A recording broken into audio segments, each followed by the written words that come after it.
जंगल लगाने के लिए सबसे पहले हम हमारे आसपास के जो जंगल है उनको सर्वे करते हैं, वहाँ जांचते हैं कि किस तरीके के जंगल है, कौन कौन सी प्रजातियाँ हैं, कौन सी प्रजातियाँ किसके साथ उगती है, झाड़ में बड़े पेड़, इन सब की पूरी सूची बनाने के बाद हम इन्हीं पेड़ों से, जंगलों के पेड़ों से हम लोग बीज कलेक्ट करते हैं। यह बीज हम लोग जंगल के अंदर कलेक्ट करने के बाद हमारे घरों के अंदर, हमारे घरों के जो गार्डन हैं या फिर इस तरह की कोई नर्सरी स्पेस अगर आप बनाना चाहते हैं तो वहाँ पर इन बीजों को आप पनपा सकते हैं, इनको लगा सकते हैं और इनसे पौध तैयार कर सकते हैं। आज हम लोग जो हैं दिल्ली के अंदर एडिबल रूट्स फाउंडेशन नर्सरी के अंदर हैं, जो कि देशी पेड़ों की एक नर्सरी है जिसे सौमिल डागा और फजल रशीद चलाते हैं।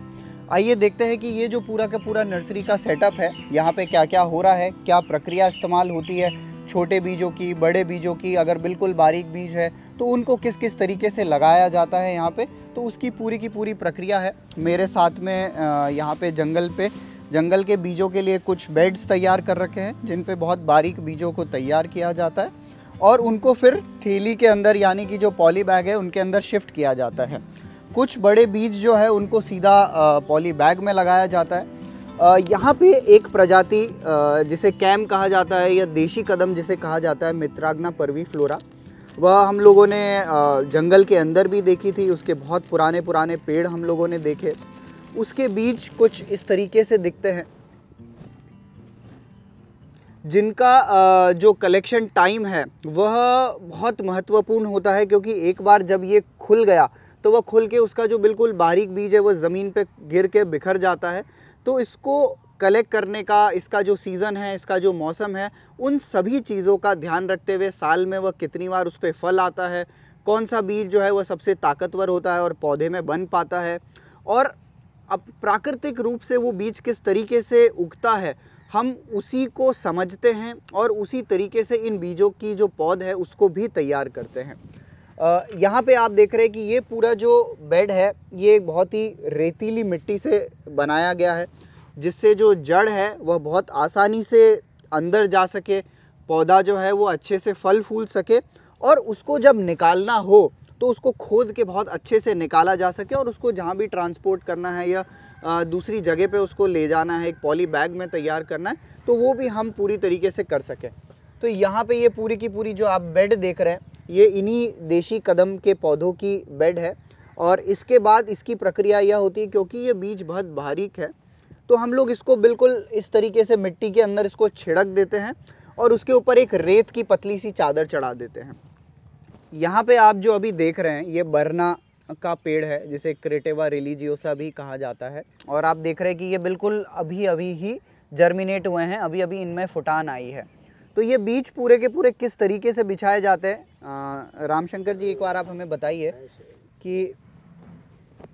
किस तरीके से पूरी की पूरी ये मिट्टी को ढीला कर दिया जाता है, उसको खोद दिया जाता है, और ये मिट्टी अगर आप देखेंगे तो ये इतनी सॉफ्ट है जिसके अंदर जड़ें जो हैं बहुत आसानी से पनप सकती है, अपना जाल जो है बहुत आसानी से बिछा सकती है। दूसरा इसका सबसे बड़ा फ़ायदा ये है कि जब हम इन पौधे एक पर्टिकुलर साइज़ के हो जाते हैं तो उसको निकालना जो है, उसको खोदना भी जो है वो बहुत आसान है, क्योंकि आप इसको बहुत अच्छे से हाथ इसमें डाल के या खुरपी से या किसी भी टूल से, औजार से आप इन पौधों को निकाल के आप शिफ्ट कर सकते हैं।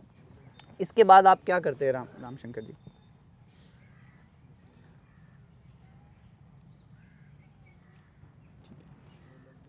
अच्छा, तो इसके बाद इसके अंदर इस तरीके से लाइनें बना दिया जाता है, जो थोड़ा सा एक गड्ढा, एक लंबी लाइन का गड्ढा बना दिया जाता है, जिसके अंदर जो ये बारीक बीज है उनको छिड़क दिया जाता है। उसके बाद इसके ऊपर हम हल्का सा टैप कर देते हैं, हल्का सा इसको दबा के इसको बीजों को ढक देते हैं, ताकि कोई भी जानवर, चींटी या कोई अन्य प्रकार से बीज सड़े ना, और या कोई भी चींटी या जानवर उन बीजों को उठा के ना ले जाए। एक बार जब ये बीज मिट्टी के अंदर दब जाते हैं तो इसके अंदर हम ऊपर हल्की सी रेत की एक चादर जो है वो पूरी की पूरी बिछा देते हैं। इसके ऊपर अगर चिकनी मिट्टी की चादर होगी या इसके अंदर चिकनी मिट्टी की मात्रा ज़्यादा होगी तो कई बार जो है ये सूखने के कारण ज़मीन फट जाती है और नमी जो है वो अच्छे से बरकरार नहीं रह पाती। तो एक बार ये बीज इसके अंदर लगाने के बाद हम लोग इसको पूरी ज़मीन को बोरी के कपड़े या किसी भी जूट का कपड़े से हम इसको ढक देते हैं, जिससे वो नमी जो है बरकरार भी रह सके और जैसे ही उसके अंदर फुटान आता है हम वो बोरी का कपड़ा हटा देते हैं ताकि पौधे को धूप मिल सके और हमारा जो पौधा है वो बहुत अच्छे के तरीके से पनप सके और हम फिर उसको हमारे जंगलों के अंदर अच्छे से इस्तेमाल भी कर सकें। कई बीज जो होते हैं वो इतने बारीक होते हैं कि उनको गिनना भी मुश्किल होता है। तो अक्सर ऐसे बीज जो बहुत बारीक होते हैं, जिनकी साइज़ जो है वो बहुत छोटी होती है, उनको हम अक्सर बेड पे लगाते हैं। और ऐसे बीज जिनका ऊपर का जो छिलका है वह बहुत मोटा होता है या जिसको गलने में बड़ा टाइम लगता है और उसकी जो साइज़ है वह बहुत बड़ी होती है, उसको हम सीधा के सीधा थैली के अंदर ही लगाते हैं ताकि पौधा जब बने तो उसको खोद के उसको आसानी से शिफ्ट नहीं किया जा सकता, क्योंकि वह पौधे की जड़ है वो बहुत बड़ी होती है। तो बड़े बीजों वाले जो पौधे हैं उनको हम लोग सीधा थैली के अंदर लगाते हैं, जो बारीक बीज है उनको हम लोग बेड के ऊपर लगाते हैं। आइए देखते हैं कुछ और जो हम लोगों ने यहाँ पे तैयार करवा रखे हैं। सौमिल और फजल और उनके जो साथी है यहाँ पे, वो काफ़ी तरीके से इन बीजों को लगाते हैं। अलग अलग उनके तरीके होते हैं। कुछ पौधे इस तरीके के होते हैं कि जिनके बीज जो है वो अच्छे से नहीं पनप पाते या उनके बीजों से वो पौधों को करना काफ़ी मुश्किल होता है, तो उन पौधों को डंडियों से भी लगाया जाता है। हालांकि हमारी कोशिश ये रहती है कि जितनी प्रजातियां हम लगाएं वह बीज से ही उगाई जाए, और अगर ऐसा नहीं हो पाता है तो हम लोग उन पौधों को डंडियों से लगाते हैं। तो यहाँ पे आप देख रहे हैं कि डंडी जो है काट के वो लगाई गई। उसके बाद उसके ऊपर गीला जो गोबर है उससे एक इसके ऊपर कोटिंग बनाई जाती है। इसको ऊपर की जो सरफेस है उसको माथा कहा जाता है या ऊपर का सरफेस कहा जाता है। उसके ऊपर एक गोबर की एक कवर चढ़ा दिया जाता है, जिससे कि जो मॉइस्चर है, जिससे जो नमी है उस पौधे की डंडी के अंदर वो हवा में ना निकले और पौधे की पूरी ताकत जो है वो साइड से नई जो फुटान है उसमें लगा दी जाए। तो कई सारे पौधे, अगर हमें डंडी से पौधे कलेक्ट करने पड़ रहे हैं या हमको बीज नहीं मिल पा रहा है, तो उन पौधों की जो डंडियां हैं जिनको हम लगाते हैं वह भी हम बहुत अलग अलग जगहों से अलग अलग पेड़ों से कलेक्ट करते हैं, ताकि उसका जो जेनेटिक मटेरियल है वो एक ना रहे। हमें बहुत अलग अलग जगहों से वो चीज़ें, उसका जो जेनेटिक मटेरियल है वो मिल पाए। आइए देखते हैं कि जो कैम का पौधा हम लोगों ने देखा, उस जब बेड से हम लोग उसको ले लेते हैं और उसको एक थैली के अंदर लगाते हैं तो वह किस तरीके से दिखता है। तो ये वही कदम का पौधा है, देशी कदम का पौधा है, जिसका बेड हम लोगों ने देखा। और यहाँ पे उसकी जो पौध है एक पॉली बैग के अंदर तैयार हो रही है। ये पॉली बैग अगर आप देखेंगे तो इसकी जो हाइट है वह बहुत लंबी है। इनमें बहुत अच्छी क्वालिटी के प्लास्टिक का यूज़ किया जाता है, जिससे कि ये गले ना। जब ये पौधा साल भर का हो जाता है या 2 साल का हो जाता है तो इसको जब हम लगाएं तब तक ये थैली जो है वो पूरी तरीके से फट ना चुकी हो या जो मिट्टी है वो आसपास की बिखर ना चुकी हो। इसकी इन पॉली बैग्स की अंदर की जो मिट्टी है इसको तैयार करने में भी काफ़ी सारी चीज़ें इस्तेमाल होती है, और इसको हम उसी तरीके से तैयार करते हैं जैसे हम जंगल की मिट्टी तैयार करते हैं। इसके अंदर जो मिट्टी है वो पूरी तरीके से बहुत ही सॉफ्ट, मुलायम, और उसके अंदर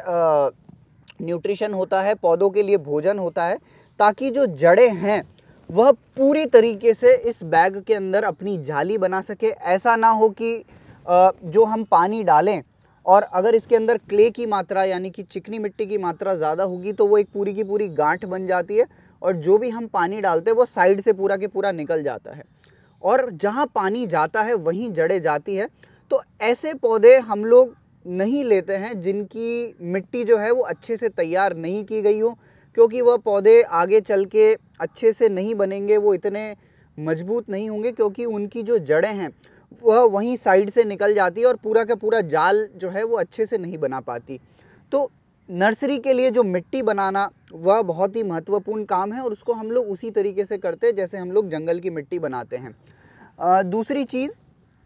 जो रेगिस्तान के पौधे होते हैं या जो सूखे इलाके के पौधे होते हैं, उनकी जो जड़ें हैं वो बहुत बारीक होती है और बहुत गहराई तक ज़मीन के अंदर जाती है, और इसीलिए छोटे बैग्स का इस्तेमाल ना करके लंबे और पतले और लंबे बैग्स का इस्तेमाल किया जाता है इस तरीके के पौधों के लिए, ताकि उनकी जड़ों को पूरी अच्छे से जगह मिल सके और वो बहुत अच्छे से उग सके। जब हम इनको लगाते हैं जंगल के अंदर तो इसका ये बैग जो है हम प्लास्टिक से काट के उसको बहुत अच्छे से उसको उठाते हैं, ताकि उसकी जो जड़ें हैं, जो मिट्टी है, वह टूटे ना, और उसको फिर हम लोग जंगल, हमारे जो जंगल बनाने की प्रक्रिया है उसके अंदर हम इनको लगा देते हैं। ये प्रजाति जो आप यहाँ पे देख रहे हैं ये वर्ण की प्रजाति है,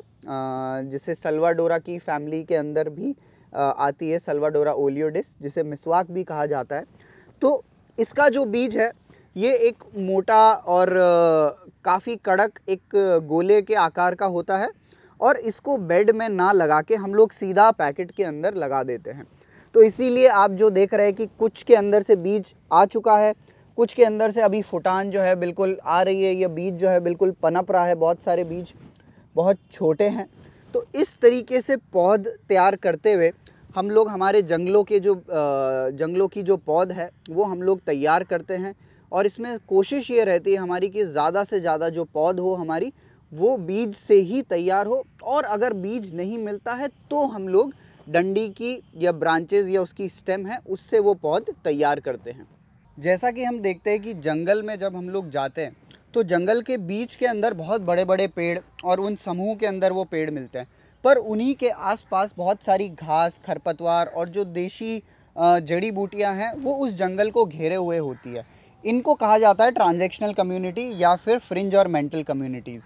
जो जंगल, जो हमारे बीच का जंगल है बड़ा, जिसको कोर जंगल कहा जाता है, उनको ये प्रोटेक्ट करके रखती है। और जैसे पेड़ों के जंगल से जो पेड़ों के जंगल के इकोसिस्टम से वह बह के ग्रासलैंड्स तक जाता है, तो उसके बीच की जो सारी कम्युनिटीज़ होती है ये भी हमारे जंगल के लिए बहुत उतनी ही महत्वपूर्ण होती है जितना कि हमारा जंगल। इन खरपतवार, इन फ्रिंज और मेंटल कम्युनिटीज़ को भी हम जानते हैं, जिसके अंदर बहुत सारी घास, बहुत सारी जड़ी बूटियाँ, हर्ब्स और ये सारी प्रजातियाँ होती है, उनको भी हम तैयार कराते हैं। और एक बार जब हमारा जंगल एक उम्र तक हो जाता है, एक ऊंचाई तक पहुंच जाता है, उसके आसपास की मिट्टी के अंदर, उसके आसपास का घेराव जो है वह हम लोग इन घास और जो इस तरह की प्रजातियां होती है उनसे उसको कर देते हैं। आइए मैं आपको दिखाता हूँ किस तरीके से यहाँ पे घास की कुछ प्रजातियाँ इन्होंने तैयार कर रखी है। ये जो प्रजाति है कांस, ये ज़्यादातर यमुना का जो फ्लड प्लेन्स है और नदियों के आसपास के जो वो कैचमेंट एरियाज़ है वहाँ की ये प्रजातियाँ हैं। ये खस की प्रजाति जो कि बहुत फेमस भी है, उसकी जड़ में से खुशबू भी आती है, और सॉइल इरोजन को वो बेसिकली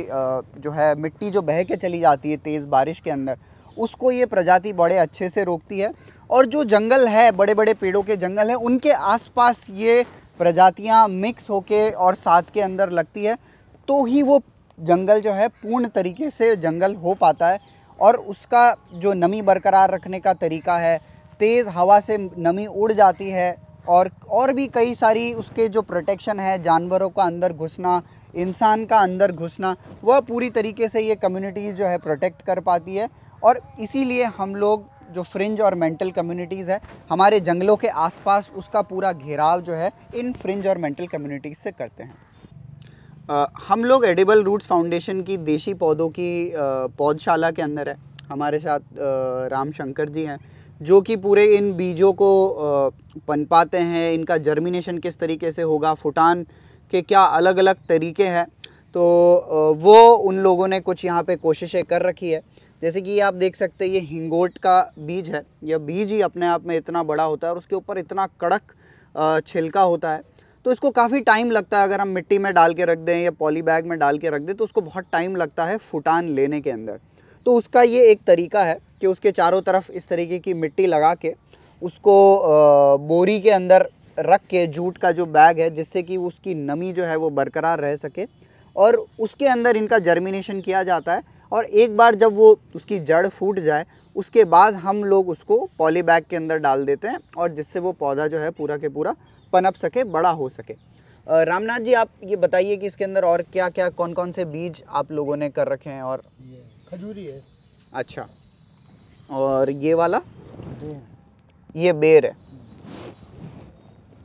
ये देखिए, ये जड़ बेर है। हाँ, ये झड़ बेर के, जिसे मलाई बेर भी कहा जाता है, जो बिल्कुल छोटी झाड़ी होती है बेर की, ये उसका बीज है। ये उसकी जड़ जो है वो निकल रही है। एक बार ये जड़ निकल गई, इस स्टेज के अंदर इसको पॉली बैग के अंदर लगा दिया जाता है, जिससे कि वह अच्छे से पौधा जो है वहीं पे फिर पनप सके। ये तरीका इसके अलावा और भी कई सारे तरीके होते हैं, जैसे पलाश यानी कि ढाक का जो पेड़ है उसके जो सारे के सारे बीज है उनका पूरा के पूरा पाइल बना दिया जाता है और उसके ऊपर ये जूट का कपड़ा या बोरी का कपड़ा डाल के उसकी नमी जो है बरकरार रखी जाती है, उस पर पानी छिड़का जाता है। जो उसका ह्यूमिडिटी लेवल है या उसको जिस तरीके का अंधेरा चाहिए वह वातावरण बनते ही बीज जो है वह बहुत अच्छे से उसका फुटान लेता है और उसको फिर हम बहुत अच्छे से बहुत आसानी से पैकेट्स के अंदर पॉली बैग्स के अंदर शिफ्ट कर सकते हैं और वहाँ से हम लोग हमारी पौध भी तैयार कर सकते हैं। कुछ जो बीज हैं जो जिनका छिलका बहुत कड़क होता है, बहुत मुश्किल होता है, उनको हल्के से गुनगुने पानी के अंदर रखा जाता है या कई जगह पे हम लोग जो बीजामृत होता है, जो कि डॉक्टर सुभाष पालेकर जी भी जिन तरीक़ों की बात करते हैं, हम लोग जीवामृत का इस्तेमाल भी करते हैं, उसी तरीके से बीजामृत का इस्तेमाल भी बीज के जर्मिनेशन के लिए किया जाता है। बीजामृत के अंदर बीजों को सोख करके डुबो के रात भर के लिए रख दिया जाता है और सुबह उनको पैकेट के अंदर या बेड के अंदर लगाया जाता है। तो ये और भी इसके कई सारे तरीके होते हैं। इसका बेसिक जो इसमें ध्यान रखने वाली चीज़ है वो ये है कि जिस तरीके से हम लोग जंगल के अंदर देखते हैं कि कोई भी पेड़ से बीज गिरता है उस मौसम के अंदर, उसके बाद उसके ऊपर पतझड़ आता है, पत्तियां आ जाती है और मानसून के अंदर वो बीज जो है उसको प्रोटेक्शन मिल जाता है पत्तियों के ढकने से और जब बारिश होती है तो वो पत्तियां गल जाती है और वो बीज को नमी मिल पाती है, ऊपर का छिलका जो है वो गलता है और वो फुटान लेता है। तो उसी तरीके से हम लोग चाहते हैं कि हम लोग भी यहाँ पे उसी तरीके से इन बीजों को पनपाएं, उनकी फुटान आए और फिर हम लोग उनको पैकेट्स के अंदर इस्तेमाल करें और उनकी पौध बना के हम हमारे जंगलों के अंदर इस्तेमाल करें। तो अभी आप लोगों ने देखा कि किस तरीके से हम लोग जो है बीज जंगल से लेके आते हैं, बेड पे या फिर थैली के अंदर उनको तैयार करते हैं और जब वो 1 से 1.5 साल के हो जाते हैं, उनका तना इतना मजबूत हो जाता है तो हम लोग उन 1 से 1.5 साल के पौधों को या 2 से 3 फीट की ऊंचाई वाले पौधों को हम लोग हमारे जंगल के अंदर लगाते हैं। यहाँ पे करीबन 55 से 60 प्रजातियाँ एडिबल रूट्स फाउंडेशन की नर्सरी ने तैयार कर रखी है। यहाँ पे आप देख सकते हैं फलाई का पौधा है, शेमल का पौधा है, रोहेड़े का पौधा है। ये सारी की सारी हमारी मूल प्रजातियाँ हैं जो हमें जंगल में देखने को भी मिली थी और यही प्रजातियाँ हम लोग हमारे जंगल के अंदर लगाते हैं। अपना जंगल खुद बनाने के लिए आप लोग अपने आसपास लगे ऐसे छोटे मोटे जंगलों के अंदर जा सकते हैं, वहाँ से बीज जो है वो कलेक्ट कर सकते हैं। वहाँ से जो ज़मीन की सतह के ऊपर पेड़ों के नीचे उगी हुई जो पौध है, जो सीडलिंग्स है, उनको वहाँ से कलेक्ट करके ला सकते हैं। ऐसे बैग्स के अंदर, पॉली बैग्स के अंदर उनको तैयार कर सकते हैं और एक बहुत कम पैसे में, बहुत कम खर्चे के अंदर इस तरीके की छायादार या तो बड़े छायादार पेड़ों के नीचे या फिर इस तरीके के खरी जो नेट आती है, शेड नेट जिसे कहा जाता है, उसके अंदर ये पूरे की पूरी पौध जो है तैयार कर सकते हैं। इससे आपका जो खर्चा है वह भी बचेगा, आपको जो पौधे हैं वो नर्सरी से ख़रीद के नहीं लाने पड़ेंगे। अगर आप अपने जंगल की जो प्लानिंग है जो वो पूरी की पूरी आप 1.5 से 2 साल उसके अंदर दे सकते हैं, बहुत अच्छे से उसको तैयार कर सकते हैं, तो आपका बहुत सारा खर्चा जो है वो बच जाता है क्योंकि आप ये बीज, ये जंगल आप उनसे जंगल से कलेक्ट कर सकते हैं, अपनी पौध खुद बना सकते हैं और इन जंगलों को अपने आसपास, अपने खेतों में, अपने गार्डन्स के अंदर, हर घर के अंदर ऐसी छोटी नर्सरी बनाई जा सकती है। इन पौधों को तैयार किया जा सकता है और इन जंगलों को बड़े आसानी से फैलाया जा सकता है।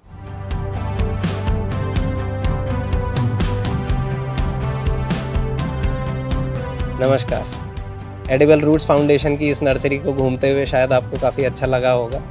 अगले वीडियो में हम वापस अपनी साइट पर जाएंगे और सीखेंगे कि साइट पर जंगल लगाने से पहले हमारे पास किन किन चीज़ों की तैयारी पूरी होनी चाहिए। तो मिलते हैं अगले वीडियो में।